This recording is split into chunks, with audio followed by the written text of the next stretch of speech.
দর্শক, এই বিষয়ে আরো জানাতে চাঁদপুর থেকে সরাসরি যুক্ত হচ্ছেন সহকর্মী শরীফ চৌধুরী। শরীফ, বছরে এই সময়টায় ইলিশ কম ধরা পড়ার বিষয়টি নিয়ে জেলেরা কি বলছেন? কোনো বিকল্প কি ভাবছেন তারা?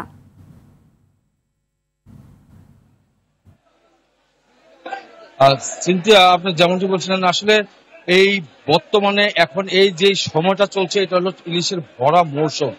এই ঘাটে এই মৌসুমে 1.5 থেকে 2,000 মণ ইলিশ আসার কথা থাকলেও বর্তমানে আজকেও এই ঘাটে 150 মণের বেশি আসে নাই।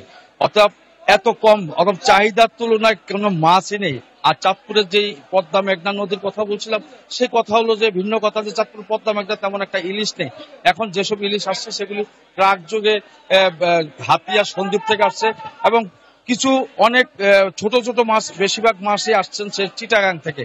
আজকের বাজারে যে আমি অধিকাংশ বাজারে দেখা যাচ্ছে, অধিকাংশ আড়তদারের কাছে যে ছোট ছোট মাছ, আমি একটু দেখাতে যাচ্ছিলাম যে এই যে এই সাইজের এই যে ইলিশগুলো এখন চট্টগ্রাম থেকে ট্রাক যোগে আসছে।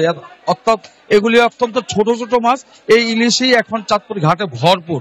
এই ইলিশের দামও খুব কম, কেজিতে 5-6 উঠে কেজিতে। তবে বড় মাছের চাহিদা থাকলেও বড় মাছ তেমন একটি নাই। চাঁদপুরের যে কথাটি বলছিলেন আপনি, যে চাঁদপুরের যে শিপিং বোট গুলা হাতিয়া সন্দ্বীপ থেকে বা সাগরের থেকে প্রতিদিন গড়ে 15 থেকে 16টি শিপিং বোট আসতো মাছ নিয়ে, সেই তুলনায় এখন একটি শিপিং বোটও মাছ নিয়ে ঘাটে আসছে না। মানে এই চাঁদপুরের এই বাজারে ইলিশের একদম চাহিদা পর্যাপ্ত থাকলেও ইলিশের তেমন নেই। জেলেরাও হতাশ, ব্যবসায়ীরাও হতাশ, অর্থাৎ নদীতে মাছ নেই বললেই চলে। তো এই ছিল চাঁদপুর থেকে আমার কাছে ইলিশ নিয়ে সর্বশেষ। সিনথিয়া, ধন্যবাদ।